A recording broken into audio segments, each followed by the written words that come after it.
Hello and welcome to our video on form customization. In today's video, I'm going to walk you through how to create custom forms in the system, how to assign those various forms to the different groups in the product, and try to cover a little bit of each area of the form customization tool to give you a really good overview of how it works. For full details on everything you can customize in the form customization tool and all the options, I would refer you to the online documentation. So I'm already logged in to track it. I'm going to go ahead and click on my menu and select configuration. Then I'm going to click on the form definitions button here on the left, and here's the form customization option. If I click on form customization, you'll notice two options: primary application forms and assign forms to groups. The first thing I'm going to cover is assign forms to groups to give you a little bit of an overview of how this works. On this screen, you pick your group and then you pick the form that you want to use for each group. So right now I only have one default ticket form, one default assignment form, which is the child ticket, and one default solutions form. So let's go back and create a custom one so we can see how all this works. So we're going to go under primary application forms. Here's the default forms we mentioned a moment ago: ticket, solution, and assignment. Now notice I can't edit these because they're system forms, but I can click new to create a new form and base my new form off one of those. So I'm going to select ticket because I want to make a new ticket form. I'm going to select the ticket form to copy, and I'm going to give it a new name. Then I'm going to click save, and the form designer for the new ticket form will pop up in a separate tab here. Now, if you've done any software development, you'll notice that this looks kind of like a standard IDE where you have kind of your palette of what you're working on here in the center. And then in this column here, you have all of the different fields and tools and properties that you can use on your palette. This looks exactly like the default ticket form, yet it's not a live ticket form. It's in design mode. So I can click on a field here and resize it, or I can move it if I don't like where it's located. If I want to remove it completely, let's say I don't want my users to know who opened a ticket, I can click on this and I can click the little X button here and it'll delete the selected object. It's going to give me a confirmation, and there it's gone. Notice I can also select things like these group boxes. I could remove that if I want. Again, a confirmation. If I want to make a group box bigger, simply drag it. If I want to make my additional information field bigger, simply drag it. If I don't like having this background here, I can click on that and remove it. So I can move all these fields around, delete them. I can add new fields by clicking a field on the right. I just single click the field, and then I move over here to the left and click where I want to drop it, and it's done. Now if I want to resize it, I can just click and drag. If I want to resize the part where the data actually goes, I can click that little selector and resize it. Let's say I want to change the name of a field. You'll notice when I click on the field, and notice down here in the bottom right under field properties, you'll see field name assigned to full name, label text assigned to full name. It has a font style and some other information. So here's where I can actually change the properties of the field I have selected. So if I want to click in here and say just full name, I can just remove this part, and when I exit that field, you'll notice it changes on the screen. Now that gives me more room if I want to actually resize this part and make it a little bigger.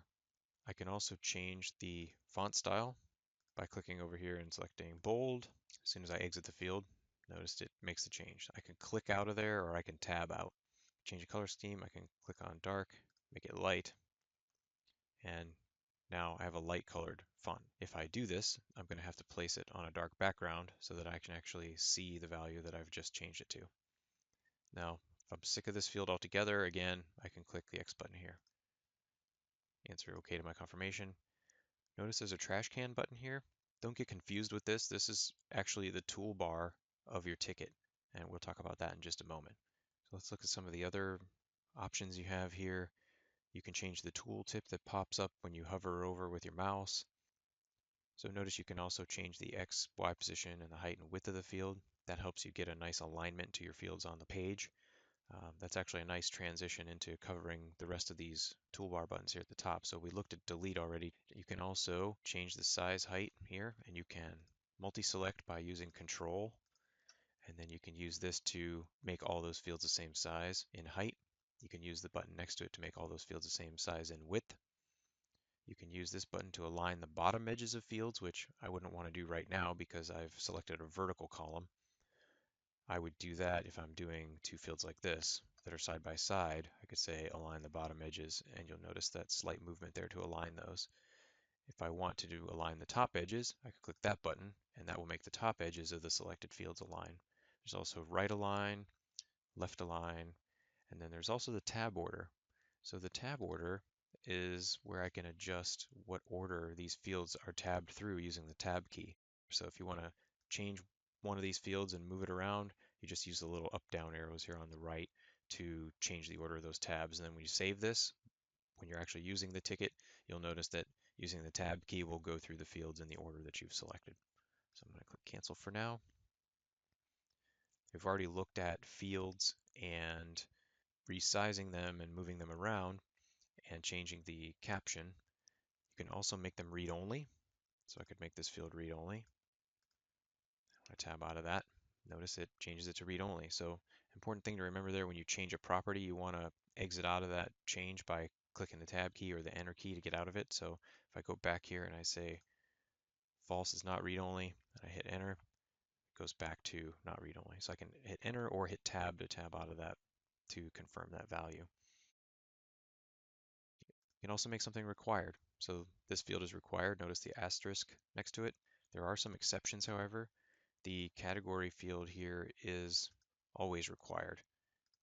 The priority field, if I want to make that required, I can click on that, and I can click on the required option here, select true, and now that field is required. Notice the asterisk that appeared there next to the name. I can also filter drop-downs. So here it says filter. I can click on this link, and it will allow me to filter out what values show up. So if I only want certain priorities to show up in this list, I can come here and I can click on this and I can say priority name equals high, for example. I could type that in. So now I'm only going to see records where the priority name is high. That allows me to filter out values that I don't want users to see for whatever reason. That might be for particular departments or particular locations or basically your different groups that you have. Now let's take a look at these buttons up here at the top. Each one of these buttons has similar settings down here on the bottom right. I can also come over to buttons here on the right side, and I can add additional buttons. So this is a customized button. I can click on this. I can say I want to put it here in my toolbar. And when I click on that, I get some options. So I can change the tooltip of that button. I can change the name of the button, call it whatever I want. I can change whether it's visible or invisible, its position, and then I can add a link here that I want to open, or I can add a form that I want to open. So if I hit open form and I click on this drop down below there, then I can select which form I want to open. So I can have it open a category form or a requester form. If I want to just open a URL, then I just click on this drop down here, say open link, and then I can just put in the custom URL that I want to be opened when I click on this button. And I can even customize the graphics file that shows up here as well by clicking this little button here on the right and picking a different icon. You'll notice there's also a Save as Template button. If I click on that, drop it here as well, this gives me the ability to fill out my help desk ticket the way I want it, and then click the Save button and save it off as a template. And then, of course, the template drop down here allows you to pick a template, and the ticket ID, of course, is the ticket ID. Now you can also remove any of these buttons on the screen. So say, for example, you don't want your technicians to be able to print records. You could click on this and remove that button. Okay. And say you don't want to be able to delete records from here. You could click on this and remove that button. Okay. And let's say for this particular example, we don't want them to access our templates either. So we're going to remove that as well. Then we're going to come over here. We're going to put our summary field back, and we're going to select all these and align left so that we give it a nice look again. Then I'm going to drag this field back out so it matches. And I'm going to change that from summary to short description because there are some people that call it that. So that's my change. I'm going to shrink this back up, but I'm going to make it even smaller than normal. I'm going to shrink this one back up as well. Okay, and so that's all the changes I'm going to make up here. Let's take a quick look at these tabs down below. If I click on the Ticket Notes tab, I can click on this label here and change the name. I can call it Notes. That'll make the change. Under grid property, I can click here and I can say which fields I want to show up in that grid. So right now I've got the date, technician name, the activity code, the node type, duration. I can remove those if I want. I can also change the sort order from ascending, descending, that type of thing. And here's all the different fields I can put in that grid if I want. If I want to add one, I can click on this, move with the right arrow, and now it's in my list and I can save it. If I click on assignment, you'll notice I have a similar option as well. I can rename, change the columns, and attachments has similar options as well. I can rename, or I can click on here and change the columns as well. There are two more things we haven't really talked about. Controls. There's a few options in here. If I want to draw a line, for example, I can click on that, and click here, and then I can draw a line. So let's say I want to have a nice separator between here, just because I like the way it looks, I can do that. If I want to add some text to the screen, I can click on that, and then I can change that text to whatever I want it to be. I can add vertical separators. I can add a field set, and then within that field set, I can drag it out, and then I can put fields within here. So this is just a nice way to organize your work, kind of like you'll notice this is a field set here, but it's got a dark background. So if I click on this one and I go back here and I say dark, notice it now has a dark background. I'm not going to keep that there, but that gives you an idea of how to play with the layout here a little bit and make it look how you want. I can click on this load record by sequence number, drop that on here as well. That allows me to search for a particular help desk ticket. So if I want, I could put this up here, and then I could use that to search for a particular record. The last thing I want to look at before we leave this screen is the menus option. Notice there's a actions menu, there's an assign to menu, and there's an open tickets menu. Those buttons are already on my list here. If I want to remove one, I can, and then you'll notice that the option becomes enabled over here. So if I wanted to put it back, I can. Okay, now that I've added this back to the screen here, notice it's got a red box around it. I need to go under my options here and turn these options back on so they're visible in the menu. You can decide which ones you want to display or not, but I'm going to turn them all on because that's the default. Notice you can change the name of the menu item that shows up in there, and you can also change the shortcut key. I'm going to go ahead and hit save.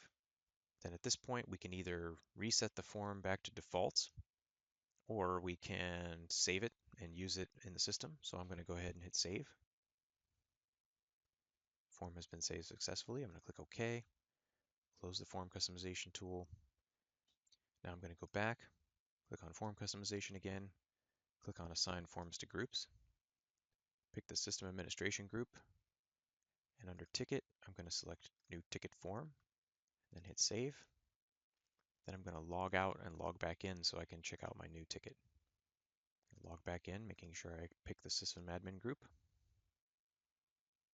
Now I'm going to click add new ticket. And now I see I have my new ticket form and I have all my changes. Notice my new buttons are there. My sequence number field is there. This field's a little shorter. Notice I have the last modified field in this view now. There's a separator here on the bottom and here on the side as well, an extra separator here. So notice all my changes that I made are now on my ticket form. If your browser is blocking pop-ups, you'll have to make an exception for the Trackit website so that the form customization editor can pop up in a separate tab. The last important thing to note is that you can have a different ticket form for each and every group you have in your system. So if you have a help desk group, an administrator group, a facilities group, an HR group, however many groups you have in the system using the product, you can have a different ticket form, a different assignment form, and a different solution form for each and every group. So that concludes our overview of using the form customization tool. Please check out our other videos on Trackit 2017 by accessing our online documentation by clicking the help link in the upper right-hand corner of the Trackit application. You can also find our documentation page by following the link here, docs.bmc.com/docs/display/Trackit2017. Some other important links to remember are the Trackit community, where you can talk about Trackit features and functionality with other Trackit users, at community.trackit.com. If you need technical assistance, you can find phone numbers and other contact information for our technical support team at support.trackit.com. And for general license, renewal, and product information, you can always visit trackit.com. That concludes this video. Thanks for watching, and I hope it has been helpful to you.